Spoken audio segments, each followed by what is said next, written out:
They say that hard work plus talent times faith equals success. If that should be the case, then my next guest is well on her way to finding that success. Hello, everybody.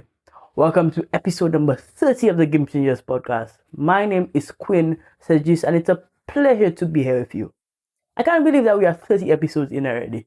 You know, it seems like just the other day we started and we're well on our way upwards to 30 episodes and beyond. To mark such a major milestone, I had to bring on an amazing guest.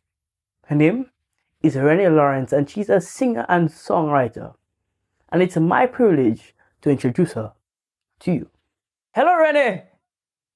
Hi. How you doing? Man, I grate like cheese. I'm good. Great to hear from you. You know, just before we started recording, we were just speaking how it's been such a long time since we've spoken. I'm so happy to have you on. Thank you for having me. I'm happy to be here, man. Great.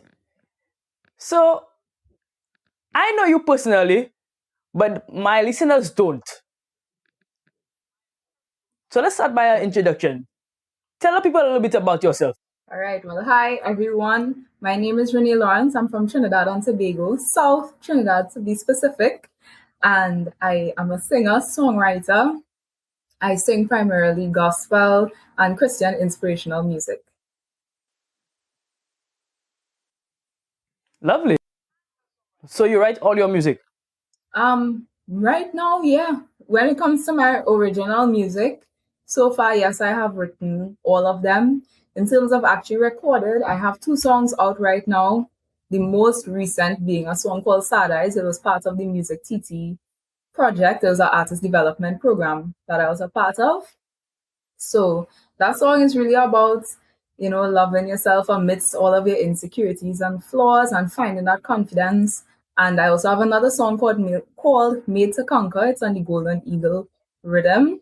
A really fun one. I wrote that specifically kind of as a mantra to encourage yourself when you're going through a difficult time that you're made to conquer because, God is your father. He have your back. He fights in your battles. So that's what it's about. And you can find Sad Eyes on all major streaming platforms. You'll find Made to Conquer on YouTube. And yeah, so those are my 2 original music, pieces of music that are right now. And you could stay tuned because more is coming. So do you do this professionally? Or you just do this for fun? Well, to be honest, it kind of started off as fun, so to speak. But right now I do music professionally. I also work outside of music, but I do gigs, whether it's background vocals in studio or live entertainment. I sing for weddings and whatnot as well. So it is something that, especially within the past 5 years, a little bit more has become more professional. Got you. So, Renee, where did your love for music come from? Yeah. It really came from my family. My entire family is very, very musical. All of my uncles, well, especially most on my mom's side. My uncles, they play instruments, guitar, piano. Everybody just sing. So, growing up, auntie them always pull you in the center and say, right, sing a song for me. And you go, all I want for Christmas is my 2 front teeth.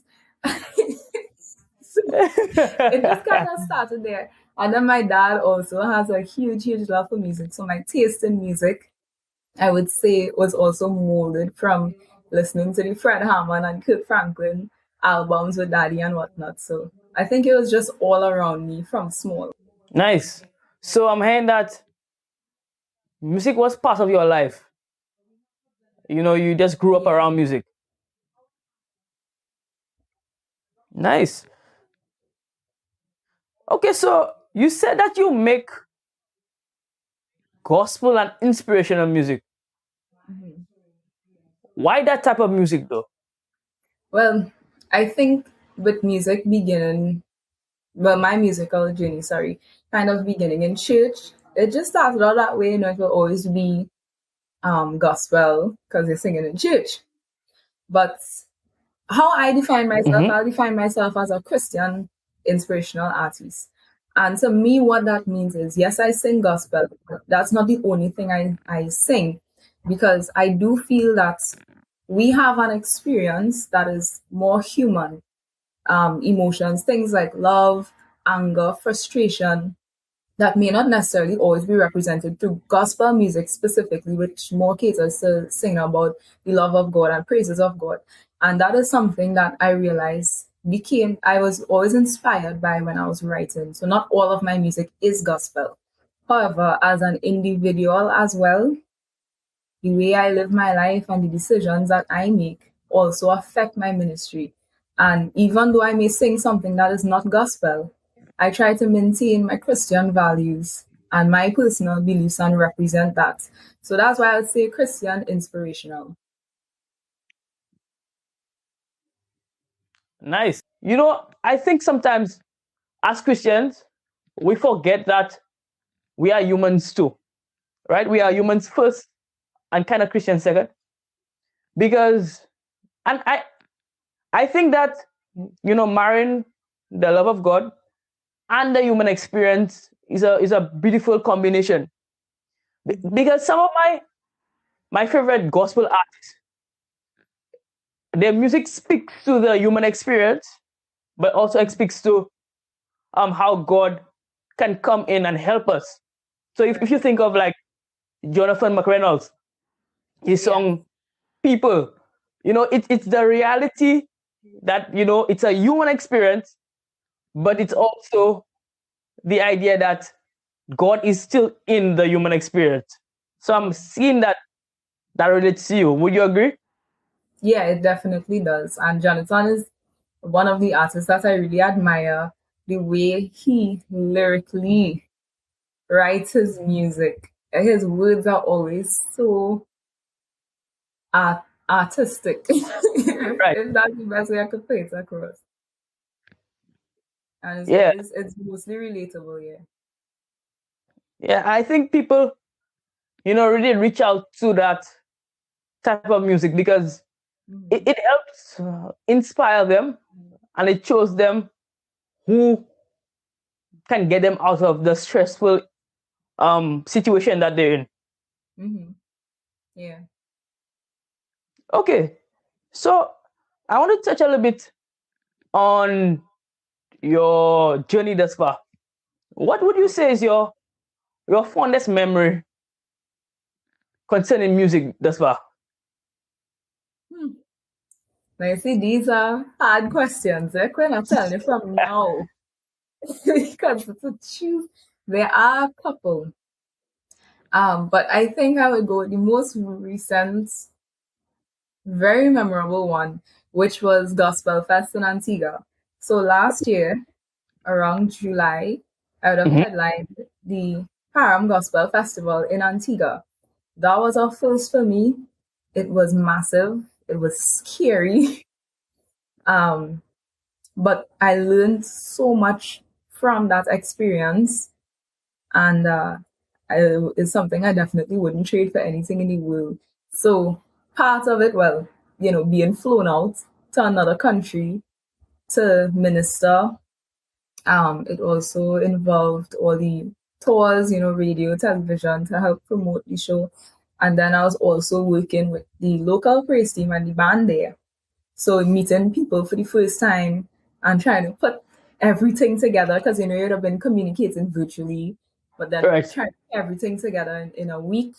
And then I am a very specific hands-on person. It's something I try Mhm. not to do. But when I tell you, Quinn, if I have a vision for something, I want to see it happen. And I really did struggle to find the balance between trusting God and fighting for it.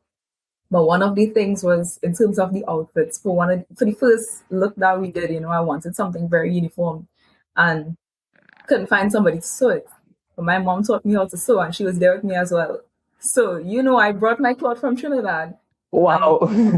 and run up on them skirts. And my mom was a big help as well. She really helped me pull all of that together. So there was that as well.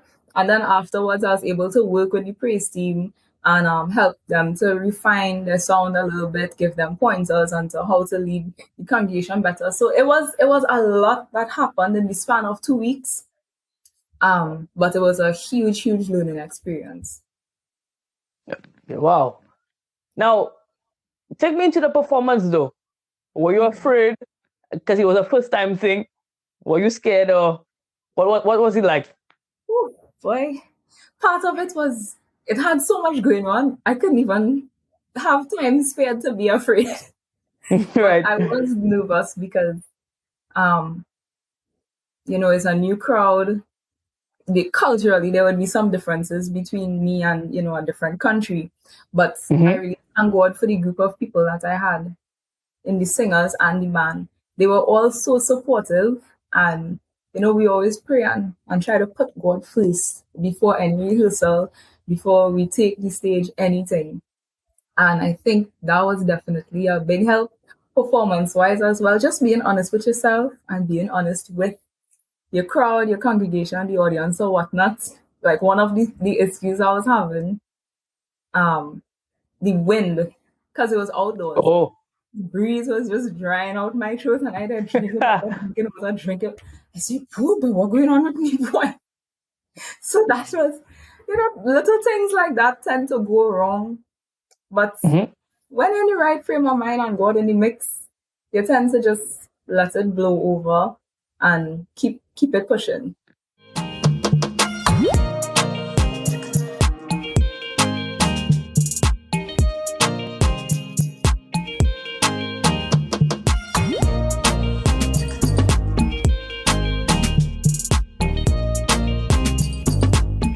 Game Changers proudly supports Kids Health Creative, a publishing house encouraging children ages 4 to 12 to live healthy lifestyles, all while having good, clean fun. Get the latest book, Be Smart, at 10% off when you use promo code QUINST at checkout. That's QUINNST at checkout. Get yours today.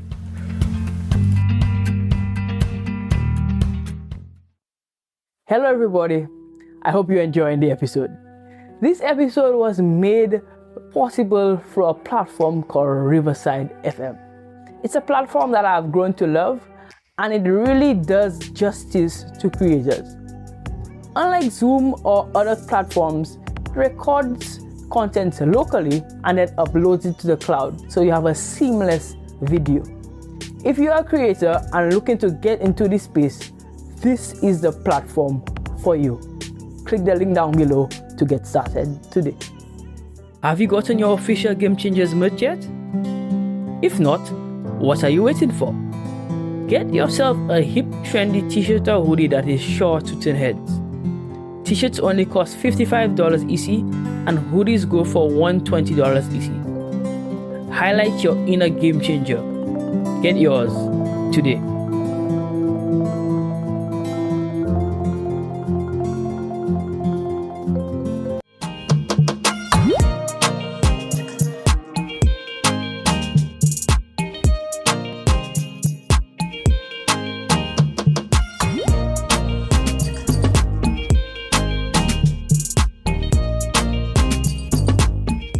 I'm seeing that, mindset is a big thing, when you're about to do something so big. But how do you develop that healthy mindset though? That's another great question. One of the tools that I think is extremely important is some form of therapy or counseling. Now, I'll be real with you, Quinn. I started therapy last year, individual counseling, and because I recognized I was having a lot of problems with, coping with my anxiety and whatnot, figuring things out. And it's one thing to pray about it, but, as people, you could talk to your friends about it as well, but your friends may not be qualified to help you come up with a plan as to how to go about coping and whatnot. And therapy is not for crazy people, eh? We're trying to get rid of that stigma. Everybody could benefit from having guided discussions to help sort out the jumble that tends to go on in your mind, especially as a creative when you put so much emotional value into what you do. It's very important to have that. So that was one thing that really helped me with mindsets. It's a process, but it helps. And also having faith in God and trust in God. That's one of the most difficult parts of it. Because remember, as people, as human beings, God is not an individual standing here that we could shake his hand, you know. And I really think maybe as I get older, as I study more, I might have a different opinion. But I really think it purely kind of comes down to your belief. Like your faith will be based off of the fact that I believe there is a God. And all the miracles that he works and all the promises will only matter to you if you believe that God exists. But so having that belief and trying to build that relationship, there's the hymn that says, "Oh, what peace we often forfeit. Oh, what ease we bear, all because we do not carry everything to God." When you're going through something and you're anxious, you're trying to find all the solutions for yourself and you can't see how it's going to work out. And when you finally exhausted all of your options, you say, God, I'm done. I have nothing else. And you work it out. And the solution's so simple. You're like, Right. but I was even stressing out for, boy. And then you realize, oh, what needless pains we bear. All because we don't leave it in God's hands. So when you're going through something else now, you could tell yourself, it's scary. I don't know the solution. But I know the last time I left God something in God's hands, it worked out so simply that I didn't have to deal with anything. And you try to have that in mind and just let go and let God. And it sounds simple. It's probably one of the hardest things to do. But that is another thing that really helps with your mindset, coping with anxieties and the stress. Because if God dealing with it, you don't have to worry about it. And you could just focus on doing your part, being diligent and doing what you have to do. And things will work out. Beautiful. You see, I'm seeing that, your connection with your faith plays a huge role, not just in the content that you create, but your mindset as well. It's a process. It's a process. For sure. Now, you spoke about counseling and the need for professional help. How do you think that has made you a better person in your personal life and also made you a better professional? Okay. So with my counselor, my therapist, we started off by prioritizing different aspects of my life, identifying things that were important to me and prioritizing it in that way. And then, through the different sessions, bit by bit, we would choose what we're focusing on, how we're going to plan it, how we're going to go about working and improving on this particular aspect. And it really helps to itemize just your life in general instead of having it a big mush and a big mess. So I focus bit by bit. And also, as I keep saying, it's a process because things just don't happen overnight. And sometimes you feel like you're getting somewhere. And then some days you feel like you take 10 steps back. But that's just part of it. And it's to keep at it. And that attitude, that mindset translates over to music, to my professional life. When you start to feel overwhelmed, knowing that you could take a step back and slow down, break it down, and keep working at things bit by bit. Absolutely. Now, as you were speaking, I don't have that question jotted down, but we met each other at the University of the Southern Caribbean, right? And I know USC music is a big deal. I'm supposing that it was a big deal in your life. Yes. Tell me how going through the time at USC impacted your career. Wow. Quinn, Thank you for this question. I am going to shamelessly plug the music department of the University of the Southern Caribbean. I started off my vocal training. It was at USC. I remember my brother was the first one to point out, Rennie, I think you might have something here. You could be a soprano, whatnot, whatnot. And then when Karen came and took over as the head of the department, he started this thing called the Lyceum series. So they would, but actually, no, I don't think it started, but continued. So they would bring in lecturers or whatnot from other universities like La Sierra University in California, Cal Baptist or whatnot. And they would come and do what you call a master class. So you prepare your piece to the best of your ability. You come, you sing it, and the person who's leading it, they would listen, take their notes, and then in front of everyone, they would start working with you and correcting and whatnot. So you get to learn, and then the entire audience gets to also learn from your mistakes or see how they go about fixing it. And it's a really awesome thing. And that was where I first started dabbling in vocal training. And then through being involved with the different groups and over time, they would keep having it. They were bringing more guest lecturers. I was able to work with all these different people from all over and establish relationships with persons from all over. And apart from just vocally, how it helped me to grow and improve on my technique and learn, I was also connected with opportunities to persons abroad. So I was able to feature in their programs online, stuff that you got paid for. True. My relationships with the people, Also, well, I started off as part of the concert band. I was actually playing tenor saxophone. And then I joined the UCO, which is the main ensemble, the University Choir and Orchestra, as a singer. And most recently, the Christmas concert gone here in December, I was able to do a lead. And it's only afterwards it really dwelled on me, like, wait, no. I just did a solo with a full choir and orchestra, dancers, light show. That is an amazing experience. And we have that right here at USC. And top quality. I've been a part of other productions and stuff. It was really, really, really good. And there was one other thing. So they also have the USC Music Academy, which is focused on community outreach. So whereas we have a school that, students will enroll and whatnot, and you have to have certain qualifications to join the program, they have the USC Music Academy where anyone in the community, just about any age, can come. You're interested in an instrument. Once they have the lecturer available or the teacher available, and they also have students as teachers as well. You organize your sessions, you pay the fee, and it's very accessible. And you start learning. They have physical and virtual classes. And I was also actually teaching with the Music Academy for a while. I had some students I was teaching voice, and it was a lovely experience. So the USC Music Department, I definitely will say, played a major role in my growth as an artist, as an individual.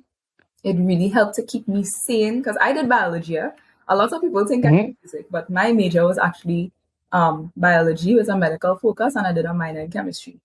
And the music department was right opposite School of Science and Technology. Right. So I would walk out of lab completely stressed, frustrated, feel like, oh God, I'm failing this semester. And I'd go in a practice room and sit down. And if it has somebody else practicing somewhere, you're hearing the music, you get to be there and play or sing and just be surrounded by the energy of music. So I really feel like that was my heartbeat on campus. Absolutely. I like to big up with you, USC, because I know that, it plays a major role in those who come from the program or those who are part of the program. So definitely, I had to ask that question. Yeah. All right, Renee. So we're moving to my favorite segment in a Game Changers interview, the Quick Hitter segment. Oh boy. So this segment is quick fire, rapid fire questions. Give the first answer that comes to your mind.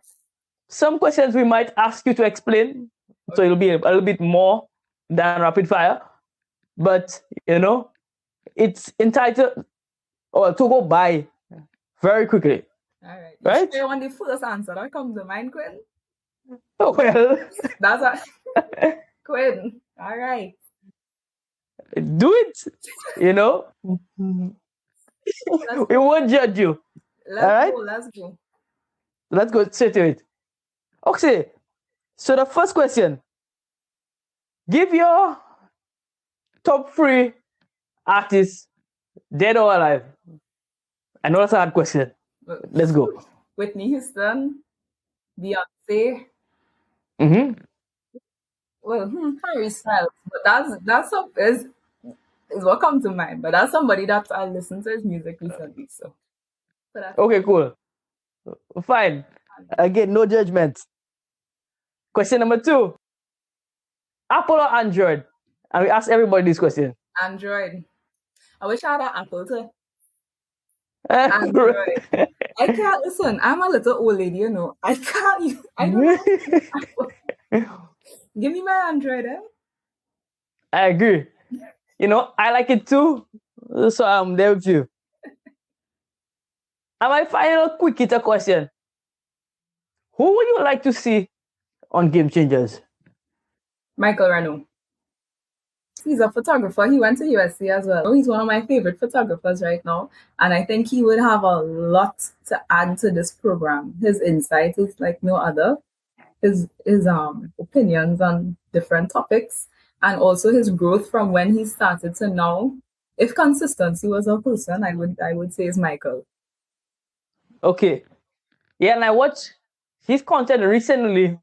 I think it was his birthday recently. Yeah. And I looked at some of his content. I said, boy, I need to reach out. So thanks for reminding me. I would definitely reach out. Yep. Absolutely.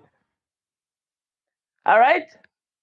So we're moving on to the back end of the interview. It's been a great interview thus far. And I hope, the last few questions will give us even more insight. Mm-hmm. I know that creatives like yourself are inspired by people. Who inspires you, Renee? Why? So one person comes to mind off the jump, and it's an artist that I recently found. His name is Camilo. I think he's Colombian, but this guy just emulates freedom in the way that he sings and expresses himself. The sound of his music is just so pure. Whether it's a sad song, it's a love song, I will send you a link so you can check out his Tiny Desk. That is how I first found him. Sure. And it just made me so happy to listen to his music and to watch the way that he performs and puts his all into what he does. And that really inspires me, because that freedom to express is something I'm always looking for. It's so easy to get boxed in, especially when you find a formula that works and if you do this, it's going to be good. It's a little scary to step out of that comfort zone and push yourself to grow more. So that freedom of expression is something that always speaks to me. Yeah. Whitney Houston is another artist. Man, when you watch a Whitney Houston concert, especially, apart from her being so incredibly gifted, she just looked so happy and in the moment. Yeah. And then, one other person, Michael Renaud, who I just mentioned. As I said, his growth and his consistency is something that I looked at and I thought, yeah, that's something that I would want to apply to myself as well. So, absolutely. And that's even more reason for us to have Michael on. Yeah. So we're going to have you on for sure. All right. My question before the last one: how can people get in contact with you, Renee? So I have a Instagram, Facebook, and YouTube channel. You can find me at Renee Lawrence Official. I believe on Facebook it's still Renee Lawrence, but I have a page, so you can follow me on my page. I am most active on Instagram, so you can always reach out there. I do also respond to my messages on Facebook. It just may take a little longer on Instagram. And if you want to keep up with Okay. music as well, as I say, you can subscribe to my YouTube channel, Renee Lawrence Official. I have more content planned during the year, so you can look forward to that. I also plan to release another original piece of mine, so you can look out for that as well.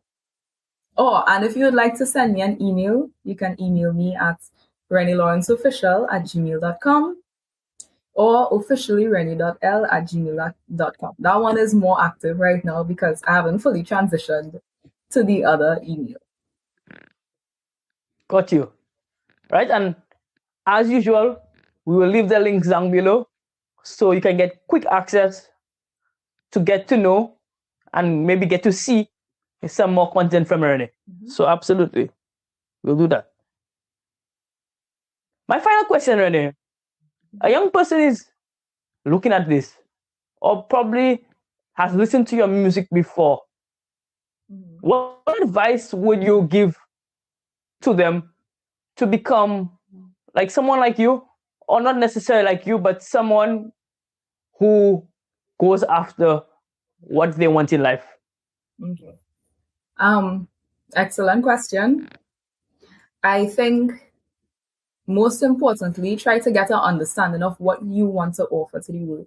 Now, I also do want to say, put God first, but the fact of the matter is not everybody gonna be doing gospel, and not everyone gonna be looking at, singing for Jesus, although you do need a little Jesus in your life. I'll still advocate for him. Absolutely. But I think, so I would also, the first thing, I would say is to try and get a very clear picture of what you want to offer to the world and what you want to do. Because that is going to help to guide what you put out, how you put it out, and then meeting other creative people is very easy to get intimidated and see someone else way more successful and think, all right, well, if you do what they're doing, then you would reach that place. But your gift may have a different reach. So it's always important to remember that what you have is unique to you, and that's what you want to offer. As it pertains to especially gospel and whatnot, as I say, put God first, because His will is I think it will be a really special thing when your will aligns with what God wants for you. And He will open the doors, He will pay the bills, He will find a way for you to do what it is that He wants you to do. For me, I still haven't now, as much as I'm talking about music, I still feel like I haven't fully been able to define my purpose in life. But one thing I feel like if my gift really was given from God, my voice, and especially when I write gospel and whatnot, I really feel inspired by God, and that is my job to share that with the world, to share that with people. And I think that mindset is what really helps guide me when I decide where I'm going to sing, if I'm going to do it for free. I would sing in a big church, a small church, it don't matter, because I feel like God really placed me here to share with the world and for Him to use my gift to reach people that say a sermon may not reach. So that's the other aspect. Let God guide what you have to do. Remember that what you have is unique to you, and to give your offering to the world as opposed to somebody else's. And last but not least, have fun with it. Life not that serious. Right. At the end of the day, you don't want to look back on all these struggles and feel like you left some in the tank. Just go for it, have fun, be pure with your intentions, and live your best life. Absolutely. That's good advice. Good all-around advice. And I hope my listeners, whether they musically inclined or not, could listen to it and take it on board. Because that, as I said, is good advice. Renee, I just thank you for coming on. You have been a fantabulous guest. Thanks for having me. Yes, I mean, I've been meaning to have you on for a while. In fact, I think it was Angel who told me, why don't you have Renee on? And I said, why didn't I even think of that earlier? So I'm so happy that I've had you on. And I want you to continue being yourself. Continue being you. Because the person you are naturally is what took you to where you are today. And we love you for who you are. So continue being you. Thank you for that. And Quinn, of course, I just want to encourage you as well to keep, I think this is an excellent initiative that you took on with the Game Changers. So I just pray all the success over it and keep at it. Thank you very much. Thanks for the advice. Hey guys, this has been yet another episode of Game Changers. Thank you for coming on. Remember to like and subscribe. You know, as I always say, we are on all streaming platforms. And I want you guys to download the episode so you can listen to it whenever you want, on your way to work, or your way from work, at the gym, wherever you want to listen to the episode, you can listen to it. So download the episode on the streaming platforms on Spotify, Apple Podcasts, Google Podcasts, wherever you get your podcasts. And as usual, stay hungry, and I'll see you next time. Bye-bye.